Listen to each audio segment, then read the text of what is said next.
is Janice Beckford, and I am from the parish of Kingston and St. Andrew.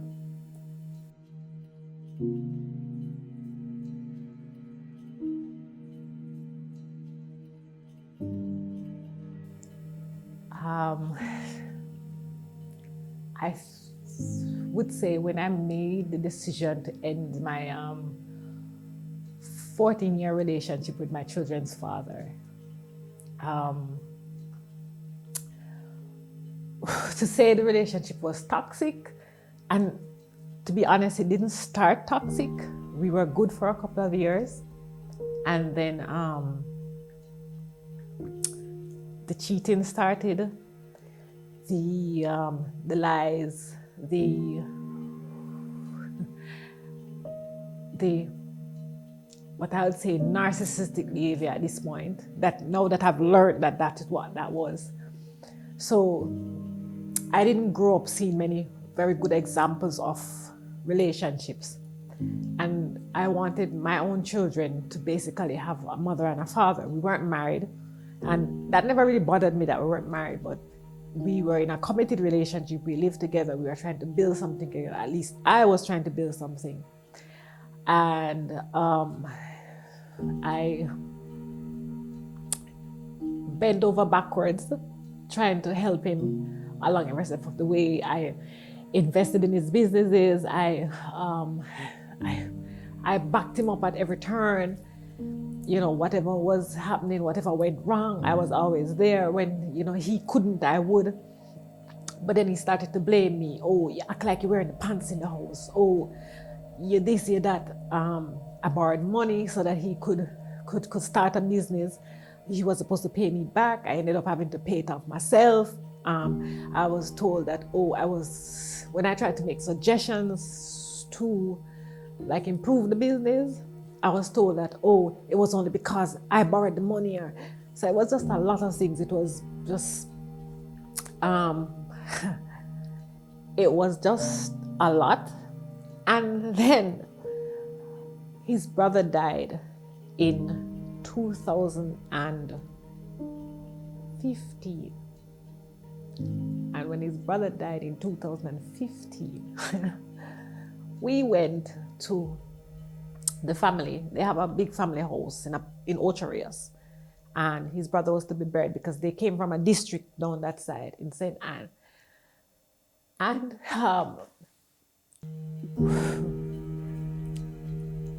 he brought his girlfriend. I didn't know. I mean, when I saw her, I didn't know. It was just things that happened during the course of it that kind of pointed to the fact that what is this? I made breakfast the morning for the visitors and the folks that were there, his mother and her sisters and stuff.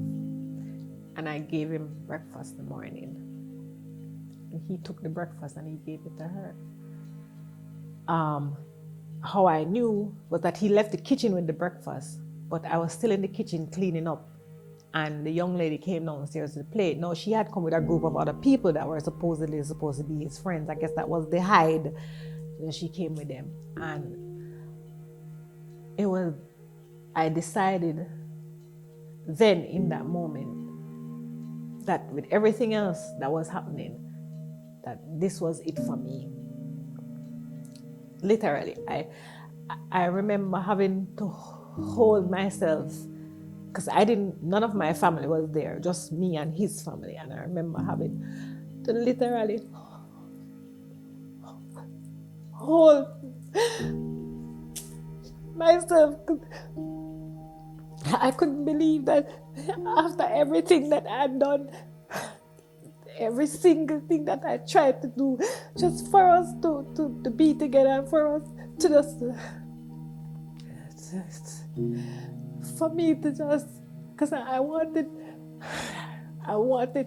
my children to grow up with us as a family, and everything else that he had done up to that point, I said, and I remember when we were done, I mean, this was a man who literally, I had 2 cars, he crashed the first one, And the second one, he got it stolen because I parked it because I didn't have enough money to pay the insurance, and he took it and drove it.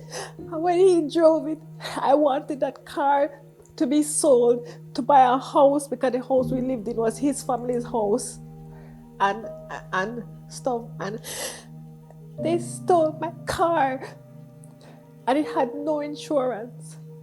And the house that I was trying to buy, I lost it because I couldn't pay because the car was supposed to be sold. I mean, I sat there and I looked at all that and I said, after everything that I did and everything that I've been trying to do, not only you have now embarrassed me by bringing this girl here where your whole family is. So it means to me that she is an important part of your situation and I am not. And then later on, I learned that he had been bringing my children to visit her when they were with him, when I was at work and he was probably at home, or they came from school in the evening, the bus dropped them off, and he would take them, and I know he would go to, wherever he went. But then I learned that he was also taking them with, because they knew her, because they were saying hi.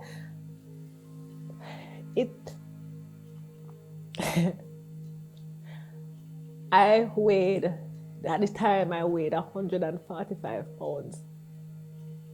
And within 30 days, I weighed 120 pounds. And I decided then that I was going to leave. But I didn't know how I was going to leave, because I said I don't want, my children love their father.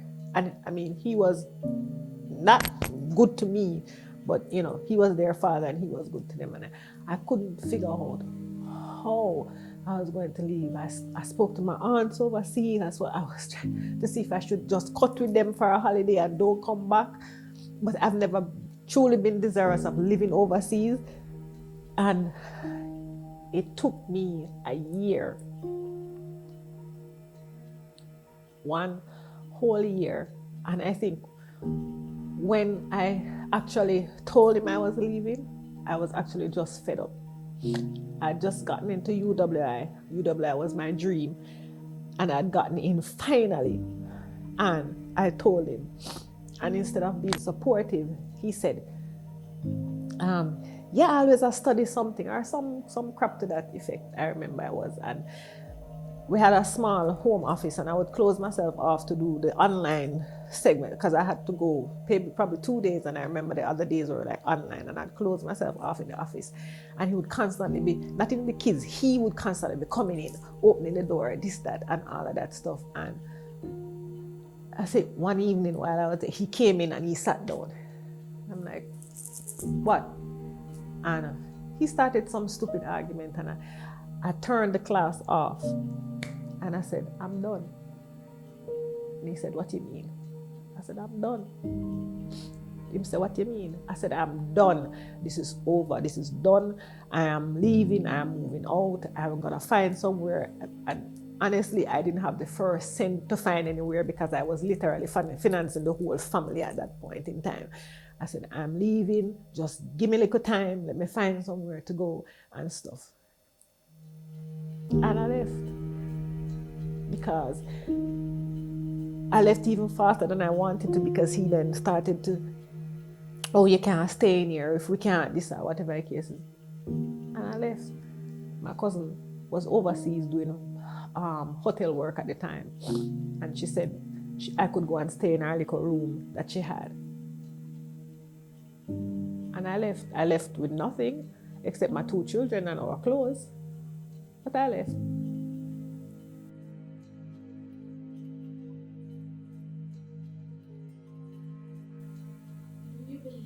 Story will one day have impact on other women or people?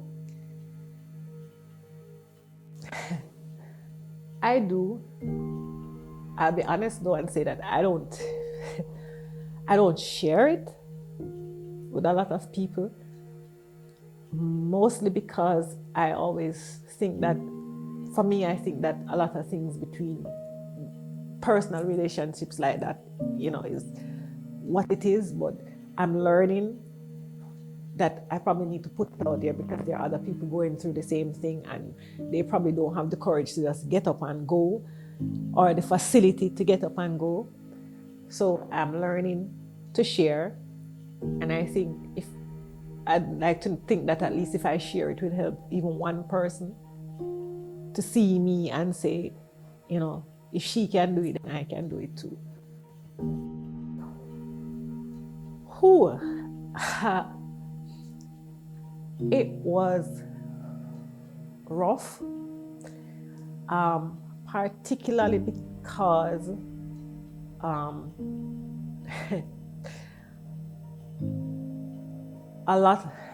particularly because he made it very difficult in terms of his actions after. I didn't want to move too far away from where the girls, because they were younger and at the time I couldn't leave them alone at home. So I just moved like a short distance, maybe like a couple roads down. I got somewhere eventually for myself, and I would, so that they would be able to go to him in the evenings and his mother, because his mother was here, and stay, and then I would pick them up to carry them home. And being so close, it made the transition very difficult. You know, I was at peace with what I'd done because I realized pretty quickly that like my insides were at peace. Like I didn't have this going home and there would be this weight sitting on my shoulder, and I didn't have that. So yeah, I didn't have that weight.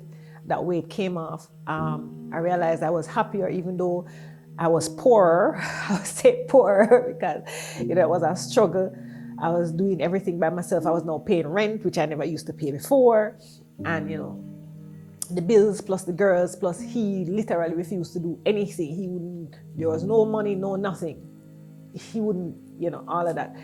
And then he was also disparaging my name all over the place. He was telling my children that their mother was a whore.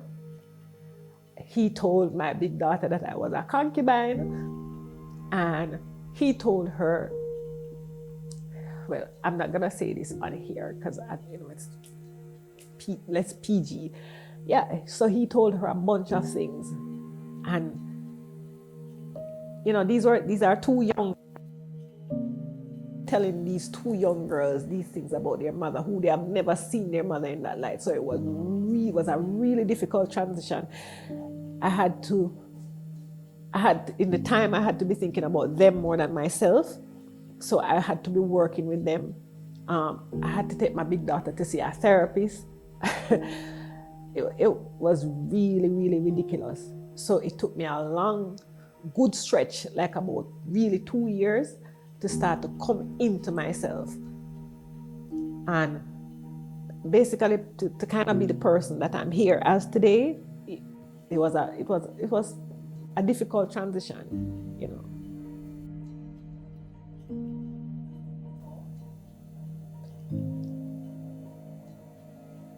Literally that survivors have no particular shape, no particular background, no particular skin color. I've just learned that there's no background, like there's no profile. That is what I've learned, that there is no profile. You can't just look at somebody and say, oh, that person doesn't look, you know, or this way. So that's one of the biggest things that I've probably taken from it, is that there is no profile.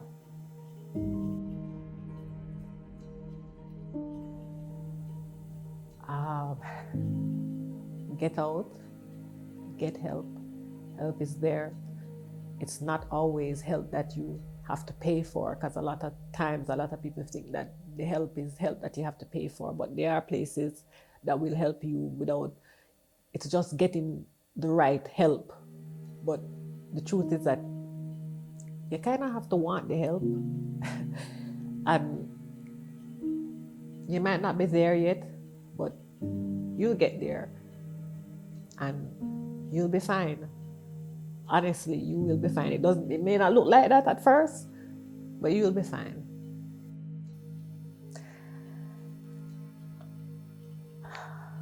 My name is Janice Beckford, and I am her. I am healthy, I'm ethnic, I am revolutionary.